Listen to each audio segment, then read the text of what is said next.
All right. This week we're going to pick back up with Shemot, chapter 34, verse 25. That's Exodus to the uninitiated. Literally in English, it would say, "Not you shall slaughter upon leaven, blood, sacrifice me, and not he stay to morning, sacrifice feast the Pesach." So, where we left off last time with verse 24, we had just learned that there were some additions. Right now, we're going back over some laws in Exodus that have already been given and already been talked about, but God does this. He repeats himself and repeats himself for our benefit, not his. And so this is repeating, but things are being added. And the last time around in verse 24, some things were added to the idea of the men going before the priest every 3 times a year. And this time it was added that nobody would steal your property while you were gone. No one coveted. The borders would be expanded and some things like that. So we're going to find out if verse 24 does the same thing. If there's more information to the old law, because that tends to be how Hebrew is written. You get an overview, and then you get more information, and then you get more information, then you get more information. So they just kind of tell the story over and over and just keep going deeper and deeper and deeper into the story. All right, so the first word, of course, is lo, and that's the negative article. So then it says, ti shachat. So you will not slaughter, you shall not slaughter. It's to slay animals, especially a victim, which they're talking about a sacrifice. I've said it before, but the idea here is growing up, hearing religious stuff, when they start talking about slaughter, I just thought, they killed these animals and left them laying there for the birds and the other flies and whatnot to do away with. I had no idea that what this really boiled down to is that this is a barbecue. I think if the translators would use the word barbecue, people would be a lot less scared of God. Because you're going to take an animal, you're going to have to kill it, of course, and then you're going to cut it all up for the purpose of cooking it to eat it, because that's the ultimate goal in the sacrifice, is to eat the food. So you're going to slaughter that. It's saying there's a negative article here. They're not telling you that you're not going to slaughter, but there's something you're not going to do when you slaughter. So not you shall slaughter, all, the Hebrew all, which sounds like our word all, but this isn't what that means. This means on or upon or above, that sort of thing. Chametz. You're not going to slaughter it on leaven. That's the word for leaven. That which is leaven, that which is, they say gained by violence, but it's from the idea of puffed up, thus leaven. Then it says dam. So you're not going to let the blood from the slaughter get on your leaven, right? Because that's what dam is blood. Then it says zivchi, which is sacrifice me. It's a different word, really. It's a slaying, hence the flesh of slain animals, blah, blah, blah. It's also used both of bloodless offerings and a burnt offering. What's a bloodless offering? Well, those are what they call libations, where they poured the wine, on the hot surface, and it would make that shh sound, and cause the steam to go up and whatnot. Those are bloodless offerings, of course.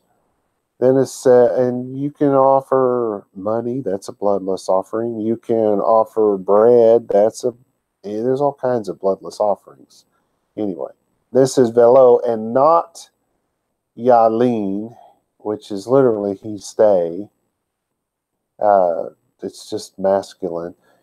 To pass the night, to lodge, used of inanimate things as of food, which is the case here, when kept to the next day. So get what's going on. You're not going to let it stay there, la boker, till the morning, until morning time.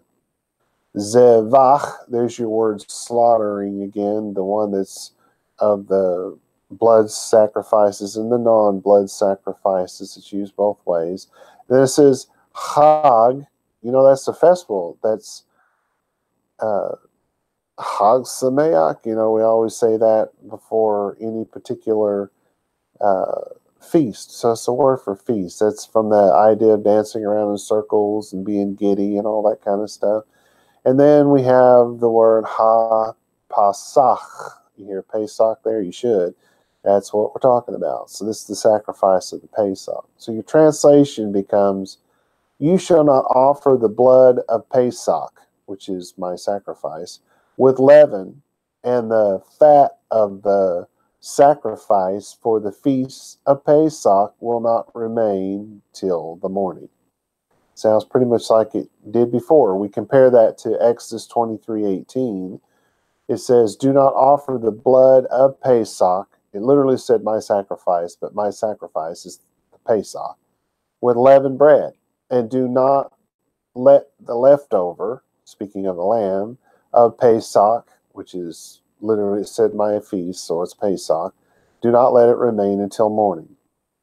Onkelos and Saadia also translated the sacrifice as, because they literally using the words my sacrifice there. So these other two sources called my sacrifice the Pesach. In other words, the fat of the sacrifice, Onkelos and the Babylonian Talmud in Pesachim, here Pesach again, in Pesachim 59b, added the word fat, not recognizing the idiomatic use of the word fat to mean leftover or remainder. So by the time you get to the Talmud, I was reading something just yesterday that spoke about something being written down in the Talmud 600 years after this event took place, which was about 200 BC. Talmud did not exist 600 years after that event took place. But what's going on here is the Mishnah did. It was written in about the 400s. We would call it CE these days, but that's the same thing as AD.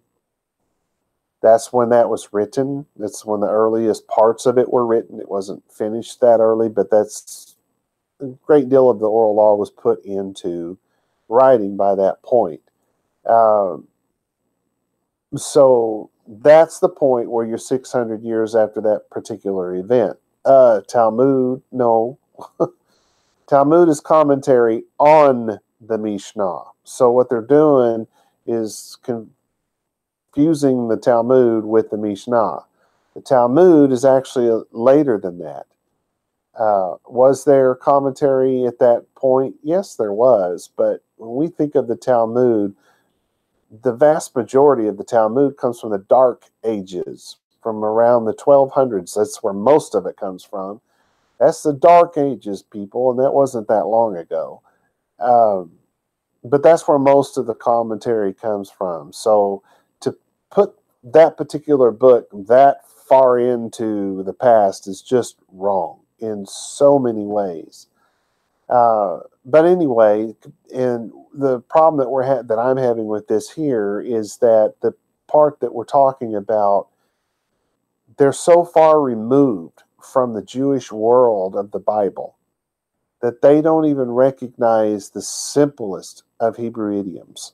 And this is another one of those places where there was an idiom. It's don't leave the fat overnight. And so they're taking everything serious. Oh, you got to cut all the fat off of that meat, which means they're eating the meat and keeping the meat till the next day. Oh, my. No. And a lot of people don't do that. Some do because they're taking things so literally. But the word fat just meant leftover. And so that's everything. You don't leave any part of that lamb. Should not, leftovers have got to be consumed by fire before the sun comes up. That's all I'm saying. And they call the leftovers the fat. That doesn't mean just the fat. That means the fat, the meat, everything. Does that mean the bones? No, because trying to burn bones is a whole talent of its own. It's a whole different level, and that's not what God is talking about. All right, Kasua wrote, the scholars who distinguish between the Feast of Passover celebrated by the nomads and the Feast of Unleavened Bread observed by the settled inhabitants encounter a difficulty in the fact that in verse 18, the festival is designated the Feast of Unleavened Bread, and here it is called the Feast of Pesach, or Passover, as he wrote it, or his translator did. Hence, it has been suggested to read in our verse, my feast, as in chapter 28, or my sacrifice. But it is more satisfactory to conclude that I knew that didn't make sense, that at the time when the section was written, the two festivals had become fused into a single celebration. And I really have to agree with him on that one, because Pesach starts when sun goes down, and then when the sun comes back up, unleavened bread starts. So, they just got fused together because, well, they kind of were fused together before, you had the Pesach, which was the Passover meal, and then you had unleavened bread. Couldn't eat it during Pesach anyway, and it's all about not eating unleavened bread for a week after that. And since they crash right into each other, why not fuse them together? I mean, that's been going on from the very beginning. It shouldn't surprise anybody. All right, so let's move on to verse 26. Literally in English, it would say, beginning with first fruits, dirt, like the stuff on the ground. Dirts, it is in plural. You shall bring house Yahweh, God's you. Not you shall boil kid in milk, mother he, or mother it, its mother. All right, so it says Roshit. That sound familiar? Reshit? Yeah, Roshit. Rosh. It's beginning. Oh, why would you tap on your head? Well, everything begins right in here. That's something that bugs me about medicine today. Everything has become a mental illness. Everything. My wife and I sat there and listened to a doctor who's a specialist in pain tell us that all pain is a mental illness. People who experience pain are suffering from mental illness. Isn't that what you got out of it? That's what I got out of it, because it all starts here. Yeah, because we're conflating neurology with psychology. They become the same thing, and now everybody is, anyway, it was really weird. But no, it just because it starts here doesn't make it mental. Yeah, there's other parts in there, anyway. But beginning, I don't know why they're talking about the first fruits in that. I guess because in first fruits, the idea is, in Christianity, they have this teaching that you have to, when you get paid, the very first thing you do is pay your tithe. That comes from this idea of first fruits, because the very first thing that comes out of the ground was supposed to be given to God. Then, after you did that, and 10% of what came out of the ground was your tithe. That wasn't the only thing you were supposed to give to God. There's other offerings and tithes, not just that one, that God commanded his people to give. It comes out, depending on who you ask, 21 to say 23% of your total income is actually supposed to go to God. The 10% is just from what pops up out of the ground, your base pay. But that's not all that's supposed to go to God. That's what comes from that part. Anyway, not a message about that. So the idea is the very first of those things that are gained are supposed to go to God. Anywho, but it's first or beginning from the word roshit in this case. And it says be kure. Well, there's your with first fruits. First fruits, used to the fruits of grain, the fruits gathered from the field and the trees. Because you understand, fruit in this case is not limited to what we call fruit, right? Because your children are your fruit, right? In the Bible, that's where that is talked about mostly. If you make stuff out of metal and you sell it and you make money from that, the metal is your fruit, right? And that's your produce that you sell and you make money from, right? 'Cause fruit can, in this case, is a lot more than just fruit. It can be grain. It can be potatoes, beans, because beans are actually vegetables, right? I learned that yesterday. Anyway, so then it says ad matacha. That's the dirt's you. It's dirt in plural. There's, I don't know if you could hear it, but ad ma. What if we just took that and said Adam, Adam, you hear it? Yeah, this is your dirt, earth, so called from being red or tawnish, used of dust which mourners put on their heads, the ground which is tilled, field, land, region, country, the whole ball itself. Yeah, it's used for all those things. Then we have tavi. This is a command. Shall bring. You shall bring, literally. To come in, to enter, to place, the place, rather, which anyone enters, as a house, a city, a country, a ship, you know. And he fell is to cause someone to come in, to lead someone in, to bring someone in. Is that in he fell? I didn't notice. Yeah, I guess. I don't know if I agree with that being in he fell, but that's what they say. Bait, that's the house, a movable house, a tent. It's even used of a royal house, a palace, a fortress. It's a place where people live, right?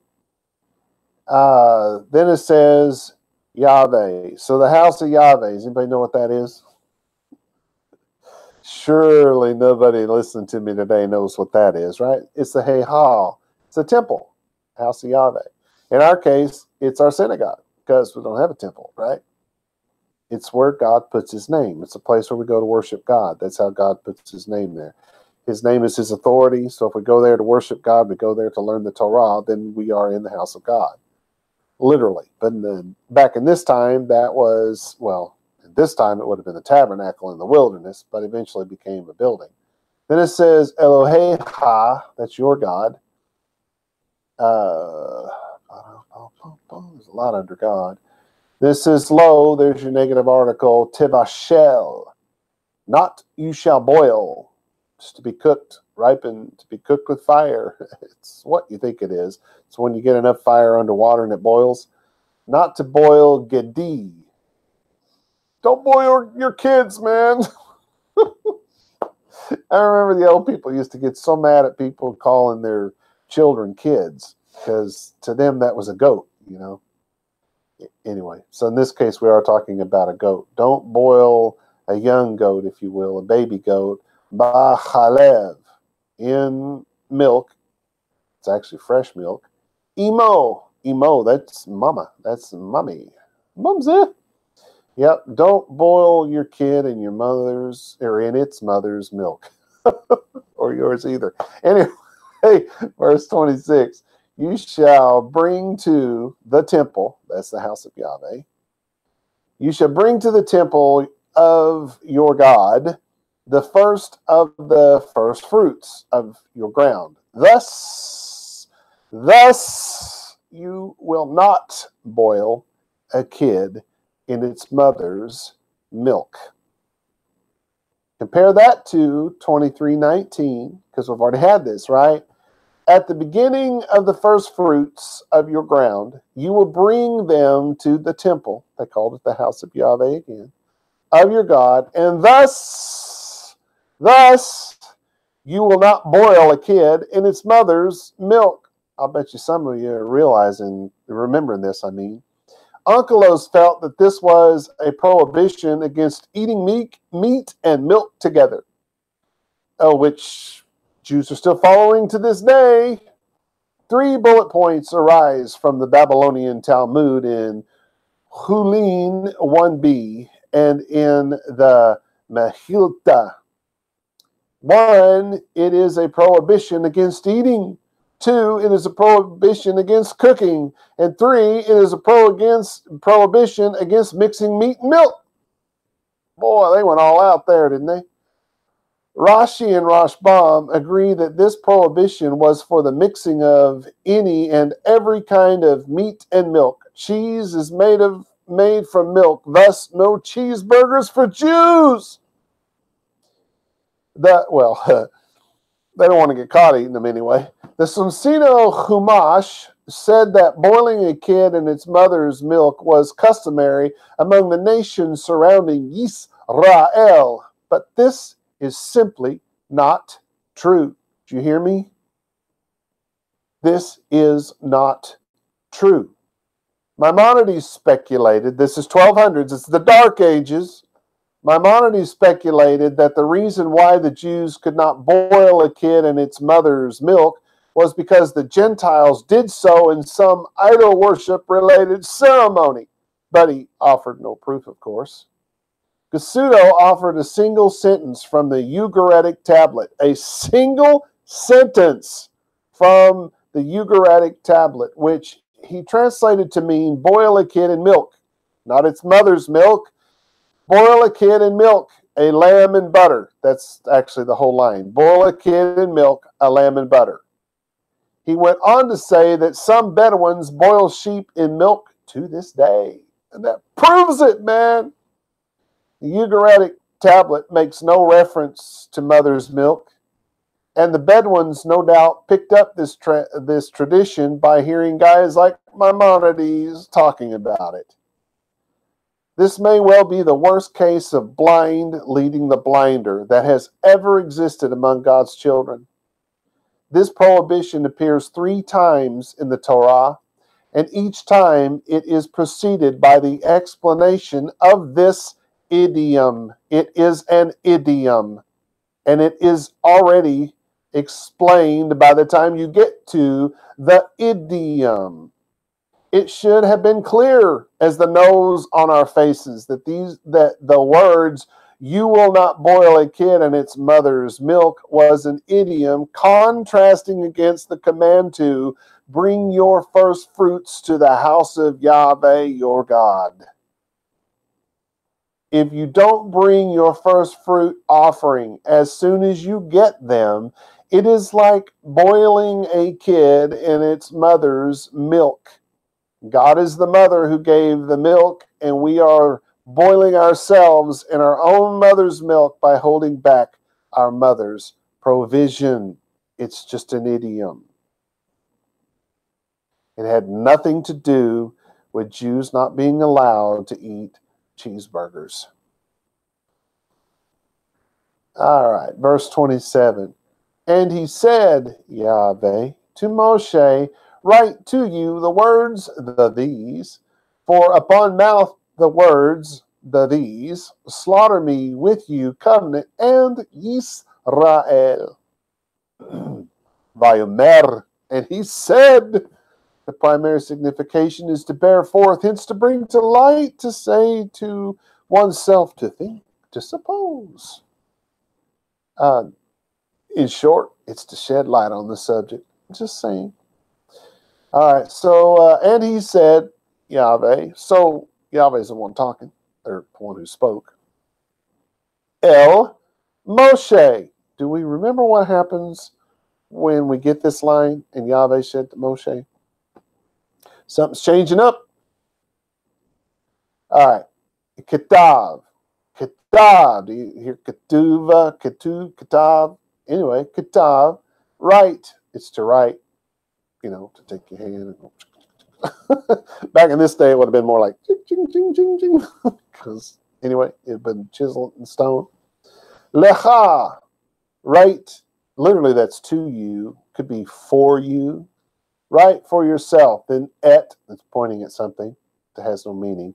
Ha devarim, write for yourself The words, or these words, speech, discourse, promises, something promised, a precept, an edict, a royal mandate, a saying, a sentence.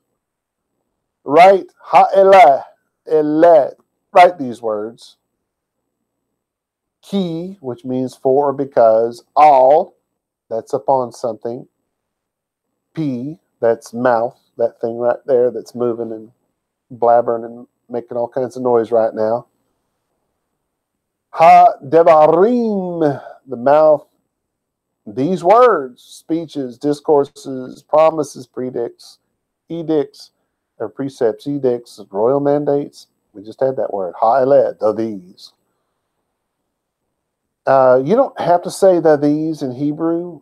It seems to me it was an older thing. You find this in the Torah a lot. But the further back you go, the more likely you are just to hear them say the or these, but they don't say the these, you know. Anyway, just thought I'd tell you that. Karati, yo. So, slaughter me, my slaughter is to cut off a part of a garment, a branch, a tree. This is the slaying of an animal to cook him on the barbecue. Eat cha with you, so you're going to slaughter with you. Berit, covenant. But over the years, this word has really changed its meaning. And people assume that the meaning that they look up today and, you know, it says whatever it says, oh, that's exactly what it meant days. No. No. Things just take on a life of their own sometimes. If you want to really see how things work with language, read a dictionary from the 1900s. Then read one from, say, the 1800s. Then read one from the 1600s. You'll see some massive differences in just words here and there, how they take on a life of their own. It's better if you read it, the older ones first, and come forward, because you can see how the addition of other ideas came over time, and then before you know it, the word has no trace of its original meaning. I know that I had a stepdad that used to gripe bitterly about people using the word faggot for a certain group of people in our population because that was a cigarette. That's what, you know, they used to ask for a cigarette that way. And he hated that. Things like that happen. What's some other things that, saying, you can say, man, you are really bad. Boy, back in my day, that wasn't a compliment. And now it is, right? Before you know it, who knows what bad will mean. Anyway, so covenant was to cut an animal up, to chop it into pieces and cook it and barbecue it and eat it. It wasn't about the words that were written on a piece of paper, or in this case, a scroll or chiseled in a stone. It wasn't about that. That was the witness to the covenant. The covenant was you sitting down and eating the food. So the word covenant had everything to do with chopping up an animal and eating it, and very little to do, if any, with what we think of now today as the covenant. That's the rules and the regulations that go with it, right? So that's a witness of the covenant. So anyway, things change. And this is ve'et, so first you get the word and then et has no meaning. It just points at something. And in this case, it's pointing at Yisrael. All right, so your translation is, and Yahweh said to Moshe, you write these words, for by this command. Where'd you get that, Rob? Well, upon mouth the words to these. That's not really an idiom, but you'd have to call it an idiom now, because it's the way they said by this command. They said upon mouth the words to these. By this command, I slaughter a covenant with you and with Yisrael. We'll compare that to Proverbs 22:6. Train up a child in the way he should go, and when he is old, he will not depart from it. Well, here's my translation of that. Where did we get that? I probably got that from King Jimmy. Here's my translation of the actual Hebrew text. Train up the young. Command his way. It says train up the young upon mouth. Train up the young upon mouth is what it really says. Train up the young upon mouth. What? Train up the young. Command his way. You don't let him decide what way he's going to choose. Because you know what happens? They choose the way you don't want them to choose. Just throwing that out there. You command the way. It's your responsibility to raise your child. It's your responsibility to teach that child how to think. It's not up to the devil, because believe me, like a friend of mine, well, not really a friend, but a guy I know, we're friendly, a guy I know used to say it all the time. If you don't raise your kids, you can be sure the devil will. I like that saying, because if you don't command his ways will not be what you want them to be. Because indeed it says, when he grows old, he will not turn from it. From whatever way he goes when he's young, when he's old, he won't turn from that way. So if you raise up a child, say, in Christianity, and you're wondering why that child is still not a Christian at the age of 90, let me explain something. The way is something we call Torah observance. How do you know? What? Where are you getting that, Rob? Well, because when they were at Sinai, the children of Yisrael were at Sinai. They call it Sinai now. Don't know why. But when they were there, God gave them the law verbally, right? If you'll do this, I'll be your God, and you'll be my people. And they all said, all that you have said, we will do and obey. Now, he said the law, right? So Moshe went up the mountain. He's up there chiseling and hammering on that stone. No, wait, God did that. Anyway, so he's up there waiting on God to get through chiseling and hammering. And when he comes back, when he sent back, God says, okay, it's time for you to go. Those people have turned quickly from the way. The way, the law of God, that's the way. So if you try to raise up your child any other way than the law of God, don't expect him to live according to the law of God when he's older. Don't expect him to live according to the way that you tossed out there when he gets older, because it's the way of God. If he's raised up, if you've commanded him in the way of God when he is older, or she, that child will not depart from it. But you don't have that promise about any other way. Although it seems to work that way, if you raise up a child thinking for themselves and they decide their thinking becomes everything that you don't want it to be, you can pretty much count on it being that way until long after you're dead. Because they won't depart from their way, right? I mean, they possibly could, but I think there's a good chance they could, but probably not. I mean, there's a chance that it can happen, but it probably won't. Anyway, Onkelos, Shemot, the one by Drazin and Wagner that I suggest to people, states the following. Our Targumist renders P, mouth, as words, and thereby obscures the requirement that the sages saw in the noun mouth. They state that the Torah mandates the oral law, which they felt was divine, be transmitted by mouth, orally, through speaking, but not in writing. That's, of course, from the Babylonian Talmud, Gittin 60a and b. The Aramaic renders the words, the Aramaic rendering of words could suggest either an oral or written transmission. The prohibition against placing the oral law in writing was observed until the 2nd century of the Common Era, when historical necessity dictated that the oral law be recorded, lest it be forgotten.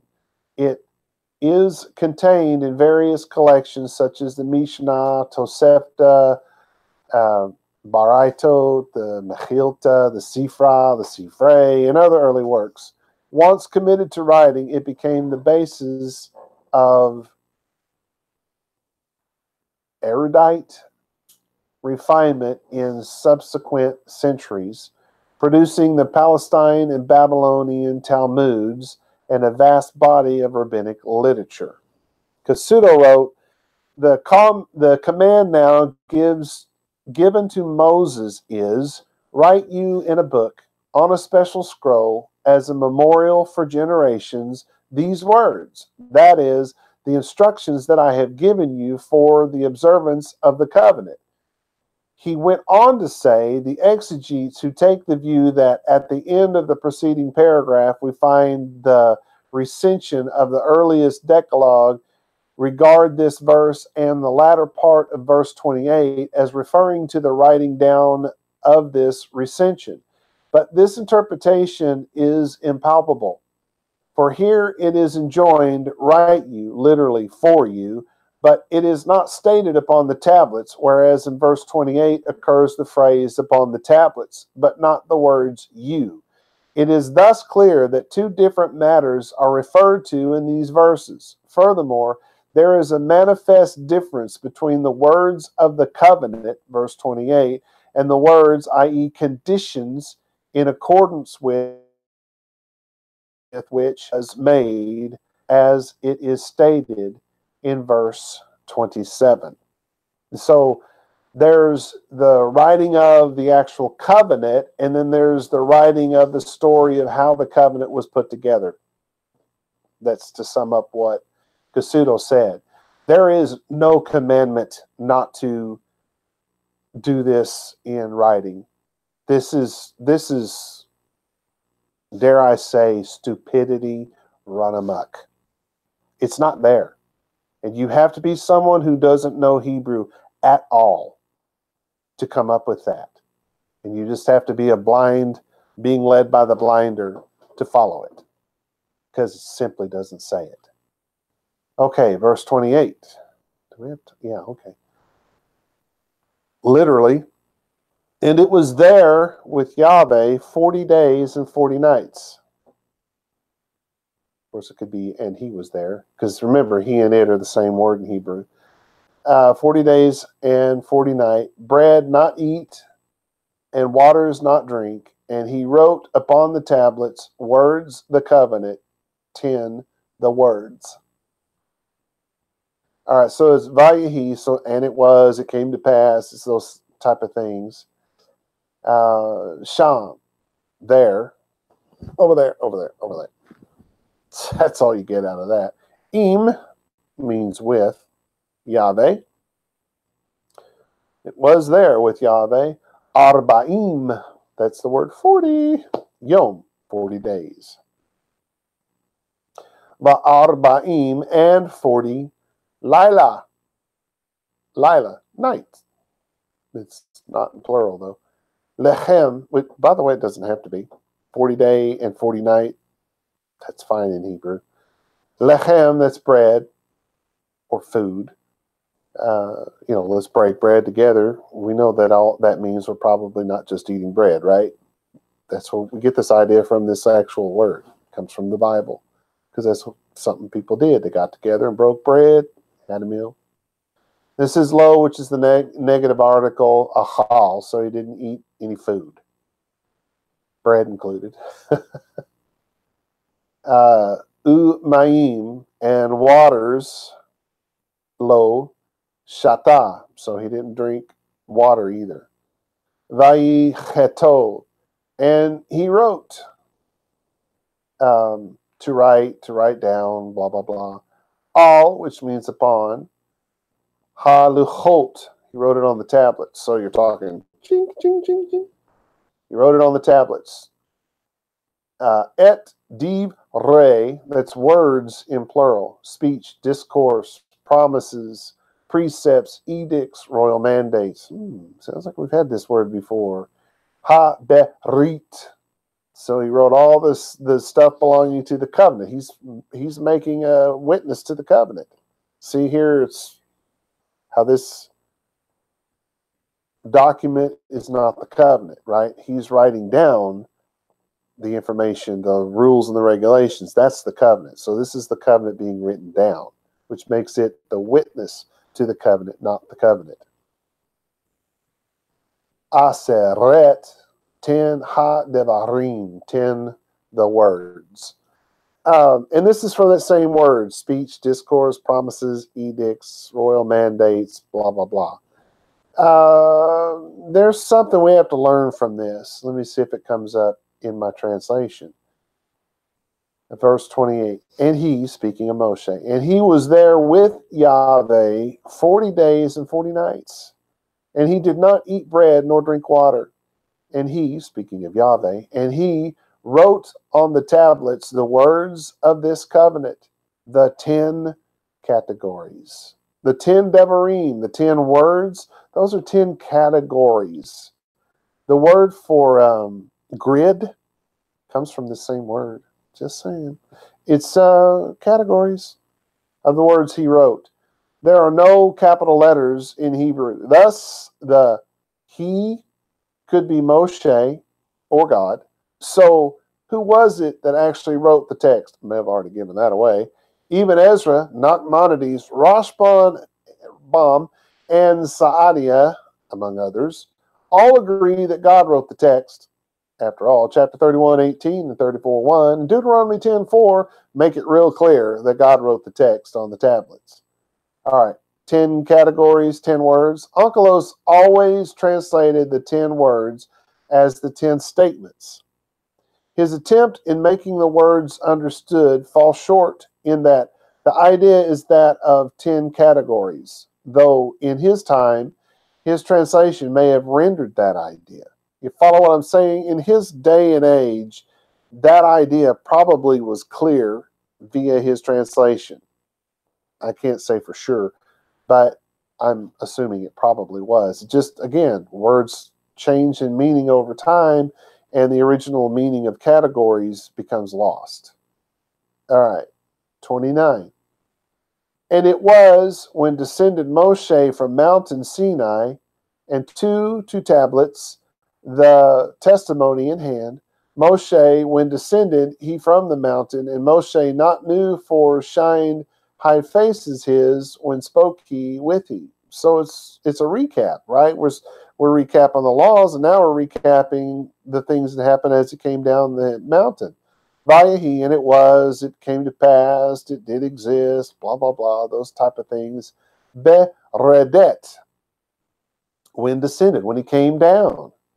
Moshe is who they're talking about. Mehar, from the mountain. The meh sound in front of the word har, from the mountain. Sinai, that's the name of the mountain that he came down. Ushanei, 2, that's the number 2, the ordinal number, the duo, the double.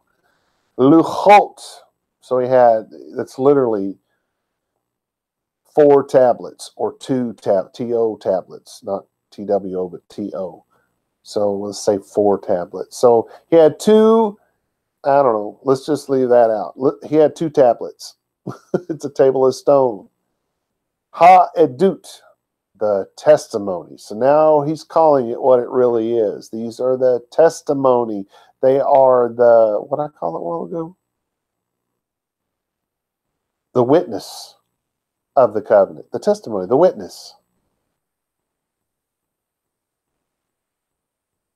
The yad, he had them in his hand. He had 2 tablets in his hand. Not his yadeim, yadei, his yad. He had 2 of them in his hand. Y'all remember what Kasuto said about that? All right, Moshe, of course, is who had them. Berito, when descended he. So he had 2 of them in one hand when he came down. Min, which is from Hahar, the mountain. Moshe, and Moshe, lo yada, he did not know, he did not perceive, he did not acquire a knowledge he was not acquainted with. Ki, the for, because, if, karan. He wasn't acquainted with the fact that there was some radiation going on, some beams shining out from the man's face. And so it says, or, he didn't hide panav. He didn't hide his face. He had no idea this stuff was going on. He didn't know he looked like the sun was placed on the top of his shoulders at this point. He had no idea, so he didn't cover his face. Bet davro, when spoke he. So he, at this point, he has not covered up his face when he's speaking to the children of Yisrael. He doesn't even know that this is going on. Okay, so Oto is with he. When he spoke with it, with them. So here's a translation. And it came to pass when Moshe descended from Mount Sinai with the 2 tablets of testimony in his hand, when Moshe descended from the mountain, Moshe did not know that the skin of his face shined when he spoke to the people, or with the people. Either way. Verse 30. And he saw Aharon and all children Yisrael, Moshe, and behold, shined, hide faces his, and feared they from drawing near to him. We've already been over this, right? Because we're recapping, so we pretty much know what's going on. Vayar, and he saw, it's to see. Then we're going to, who? Aharon, so Aaron saw, Vechol, and all B'nai, and all the children, Yisrael, so all the children of Israel saw it as well. It's they're pointing at Moshe, Vehine, and behold, Karan, it shined. Then we have that, his skin shined. I don't know why hide is in there. Skin of a man called nakedness, hide. Oh, hide like skin. Not hide like hiding behind something. Oh, I may have said that earlier, one wrong, but anyway, we'll fix that. Panav, his face. Then Vayireu, and oh man, these people were in sheer terror at this point. Migashet, because of the sheer terror, they withdrew from this guy. They were running in the other direction. Alive.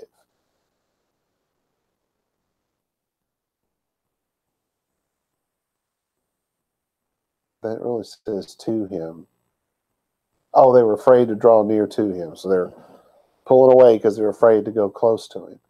And Aharon and all the children of Yisrael saw Moshe. Behold, his face shined. And they hid their faces and were afraid to draw near to him. Something's bugging me here. Let me look back at something.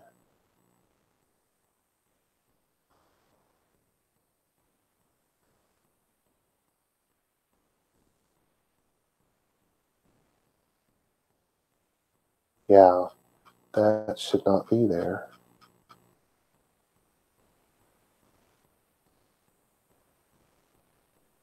Okay, so the part, and they hid their faces, does not belong there. I don't know where that came from. I just got drunk on dumbness there. And Aharon and the children of Yisrael saw Moshe, and behold, his face shined. They were afraid to draw near to him, and they were afraid to draw near to him. That's what it should have said. Back up and look at that other verse then. Let's get that translation correct. So I think I got it wrong.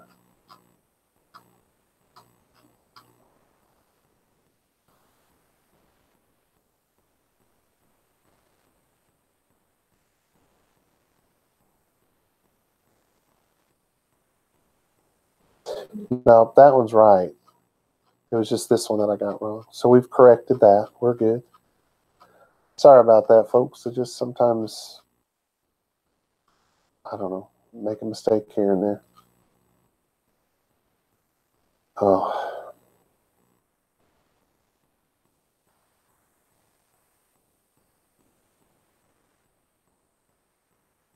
I really don't think we have enough time to finish out. I think there's 35 verses in this thing, so we'll save those for the next time. Shalom, shalom.